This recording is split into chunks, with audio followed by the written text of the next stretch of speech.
नमस्कार दोस्तों, राधे राधे। आप सबका स्वागत है आपके अपने YouTube चैनल में जिसका नाम है मंदिर रियल फैक्ट्स। मेरा नाम है पीयूष और मैं आपको भगवान से जुड़े चमत्कार के बारे में बताता हूँ। भगवान के एक भक्त हैं कर्मानंद। बचपन से ही भगवान से प्यार करते थे। भगवान की आराधना सिर्फ भगवान में ही मोह और कुछ अच्छा नहीं लगता था। सिर्फ राधे राधे जपना, श्री कृष्ण के संग ही रहना, श्री कृष्ण से ही बातें करना। बड़े हुए तो सोचा कि यहाँ से चला जाता हूँ वृंदावन की ओर। बचपन से सुनते आए थे कि ठाकुर वृंदावन में रहते हैं। वो मोर मुकुटधारी। दुनिया में कहीं मिले या ना मिले, वृंदावन में जरूर मिलेगा। सोचा कि वृंदावन जाऊंगा, वहीं रहूंगा, ठाकुर के दर्शन करूंगा, ठाकुर से मिलूंगा, सुबह शाम कृष्ण की भक्ति में लीन रहूंगा। घर से निकलने लगे तो घर वालों ने रोक लिया। बोले कि कहीं नहीं जाना, अपने गृहस्थ जीवन में रहो, अपनी गृहस्थी को संभाल लो, विवाह करो, परिवार के साथ रहो, भक्ति यहाँ करो, पूजा पाठ करना है तो करो, मंदिर जाना है तो मंदिर जाओ, पर घर छोड़कर जाने की क्या जरूरत है। कर्मानंद तो घर में रहना ही नहीं चाहते थे। उनको भौतिक जीवन पसंद ही नहीं था। दुनिया से वैराग्य, भगवान से मोह था उनको। उनको जाना था बांके बिहारी के पास, लेकिन घर वालों ने रोक लिया। कुछ साल बीते, अब रहा नहीं जा रहा था। जाना था ठाकुर के पास। एक रात जब सब नींद में लीन थे तो चुपचाप उठे, अपना सामान उठाया। सामान में क्या, एक झोला जिसमें ठाकुर जी का विग्रह और एक छड़ी लेकर चल दिए वृंदावन की ओर। जहां मन में विश्राम करना होता, अपनी छड़ी को वहां गाड़ देते और उस पर वो झोला टांग देते जिसमें ठाकुर जी थे। उनका सोचना ऐसा था कि यहाँ एक छड़ी पर मैंने झोला टांग दिया है। उनका सोचना ऐसा था कि यहाँ एक छड़ी पर मैंने झोला टांग दिया है। मैं इधर नींद लूंगा, मैं इधर विश्राम करूंगा और मेरे ठाकुर जी भी झूलते झूलते विश्राम करेंगे। अब पहुंचे वृंदावन, बांके बिहारी के दर्शन किए, ठाकुर जी से मुलाकात की। मन तो पहले से ही ठाकुर में था। वहां संतों के पास बैठे। वृंदावन एक ऐसी जगह है जहां सिर्फ चर्चा में ठाकुर ही रहते हैं। आप किसी से भी बात करो, जिससे भी बोलोगे वो यही बोलेगा, राधे राधे। कण कण में ठाकुर है। किससे सुनो तो वो किससे भी ठाकुर के ही मिलेंगे। बातें सुनो तो राधा रानी की बातें। बरसाना और वृंदावन, वहां के कण कण में हर जगह आपको ठाकुर दिखाई देते हैं। ठाकुर तो दुनिया में हर जगह विद्यमान है, तीनों लोकों में विद्यमान है। लेकिन ठाकुर ने खुद कहा है, दुनिया में कहीं मिलूं या ना मिलूं, मैं वृंदावन में जरूर मिलूंगा। तो कर्मानंद को ऐसा आनंद आ रहा था क्योंकि वो उस माहौल में थे जहां उनको प्रभु की बातें होती थी।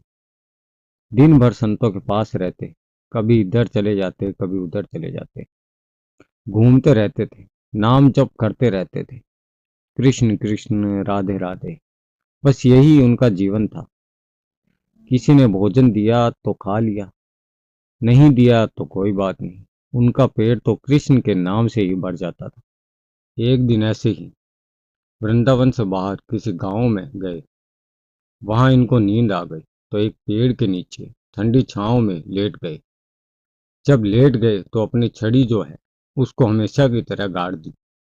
अब कर्मानंद थोड़े वृद्ध हो चुके थे। जब छड़ी गाड़ दी तो छड़ी गाड़ने के बाद अपना झोला जो है जिसमें ठाकुर जी हैं, वो झोला छड़ी पर टांग दिया और सोने लगे। वो निश्चित हो जाते थे क्योंकि उन्हें तो हमेशा से लगता था कि मेरे ठाकुर जी झूलते हुए सो जाएंगे और यहाँ मैं नींद में लीन हो जाऊंगा। और जब इनकी नींद टूटी तो सूरज ढल चुका था। विचलित हो गए कि जल्दी से वृंदावन पहुंचना हो पड़ेगा। झोला उठाया और वृंदावन की ओर चल दिए। जब वृंदावन पहुंचे तो ध्यान आया कि छड़ी तो लाना भूल ही गए। बड़े परेशान हो गए, बड़े दुखी हुए, रोने लगे। अब मेरे ठाकुर जी को कैसे सुलाऊंगा। अब मैं भी नहीं सोऊंगा क्योंकि मेरे ठाकुर नहीं सोएंगे। मेरे ठाकुर जी झूलेंगे नहीं तो सोएंगे नहीं। अब मैं भी जागता रहूंगा। और बहुत ही भाव विभोर हो गए, परेशान हो गए कि रात में छड़ी लेने वापस कैसे जाऊं। बड़े दुखी थे। परेशान होकर के ठाकुर जी जो झोले से बाहर निकाला। बड़े दुखी थे। परेशान होकर के ठाकुर जी को झोले से बाहर निकाला और ठाकुर जी से बोलने लगे, मैं तो बूढ़ा हो गया हूं, पर तुम तो जवान हो। तुम तो याद कर सकते थे। मैं थोड़ी अपने लिए छड़ी लेकर के घूमता हूं। कैसे सुलाऊंगा तुम्हें? तुम इतना भी नहीं कर सकते? अरे तुम्हें मुझे याद दिलवा देते कि छड़ी वहां रह गई है। मैं तो जल्दी में था, भूल आया। लेकिन कुछ तो तुम्हें भी ध्यान रखना चाहिए था। और लगे ठाकुर जी को डांटने। इधर बैकुंठ में ठाकुर जी मुस्कुरा रहे थे और राधा रानी देख रही थी। राधा रानी ने कहा, क्या हुआ कान्हा, इतने प्रसन्न क्यों हो?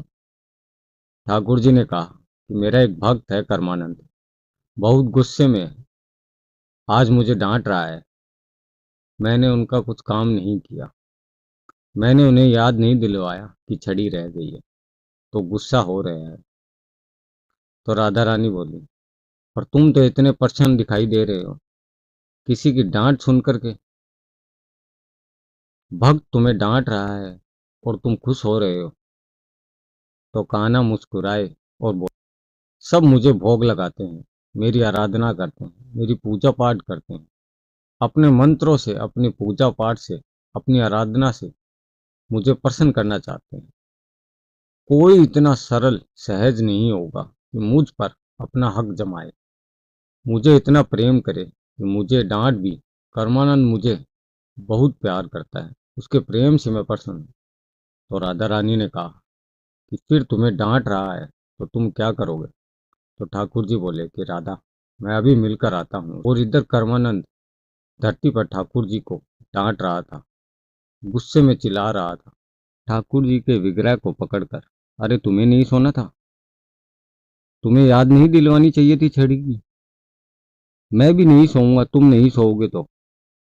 इधर डांट ही रहा था और ठाकुर जी को सामने देखता है मोर मुकुटधारी, बांके बिहारी, कृष्ण कन्हैया।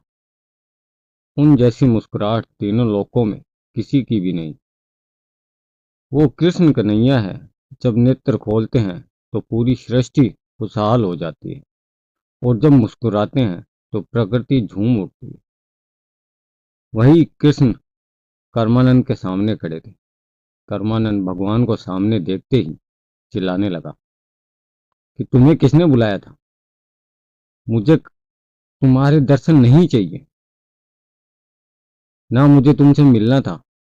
बस तुम्हें इतना ही करना था कि वह छड़ी याद दिलवानी थी। उसके लिए आने की क्या जरूरत थी?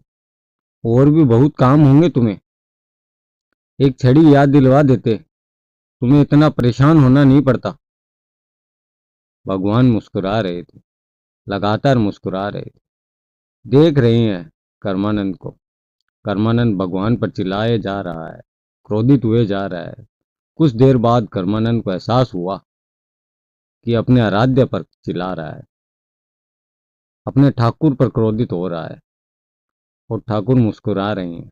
कर्मानंद ने कहा, प्रभु क्षमा करें मुझे, माफ करें प्रभु। मैं क्रोधवश न जाने क्या क्या कह गया। आप ही मेरे आराध्य हैं, आप ही मेरे सब कुछ हैं। मुझे तो इस बात का दुख है कि अब मैं आपको सुलाऊंगा कैसे? आपको झुलाऊंगा नहीं तो आप सोओगे नहीं, तो आपको नींद कैसे आएगी? आप विश्राम कैसे करोगे? मुझे क्षमा करना प्रभु। भगवान ने कहा, परमानंद, इतना प्रेम तुम मुझसे करते हो, किसी ने किया ही नहीं। इतना हक तो मुझ पे किसी ने समझा ही नहीं। लोग पूजा करते हैं, लोग भोग लगाते हैं, लोग मंदिर बनाते हैं, अपनी इच्छाएं कहते हैं, अपनी बातें कहते हैं, पर प्यार कोई नहीं करता है। कोई सरल नहीं है, कोई सहज नहीं है। लोग इच्छाओं के साथ मुंह तकाते हैं। तेरी तो कोई इच्छा ही नहीं है। तू तो मुझे डांट रहा है इसलिए क्योंकि मेरी नींद पूरी नहीं होगी। तू तो मुझे प्रेम करता है इसलिए डांट रहा है। तेरे जैसा प्रेम तो किसी ने किया ही नहीं। मैं तेरी भक्ति से प्रसन्न हूँ। बोल क्या चाहिए। कर्मानंद भगवान को देख रहे थे। भाव विभोर हो गए। कर्मानंद ने कहा कि प्रभु बस इतना सा कर दो। मैं बूढ़ा हो गया हूँ। मुझसे रात में वापस नहीं जाया जाएगा।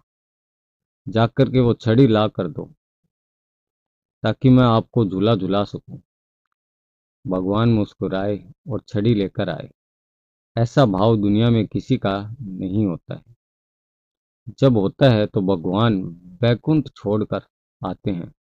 इतनी सरलता, इतनी सहज जब भक्ति में आ जाती है तो ईश्वर तीनों लोकों को छोड़कर, जब भक्ति में आ जाती है तो ईश्वर तीनों लोकों के स्वामी वैकुंठ से अपने आप आपके सामने आ जाते हैं। क्योंकि जितना प्रेम हम उनसे करते हैं उतना ही वो हमसे करते हैं। आज की कहानी में इतना ही। कहानी पसंद आए तो लाइक, कमेंट और सब्सक्राइब जरूर करें। धन्यवाद।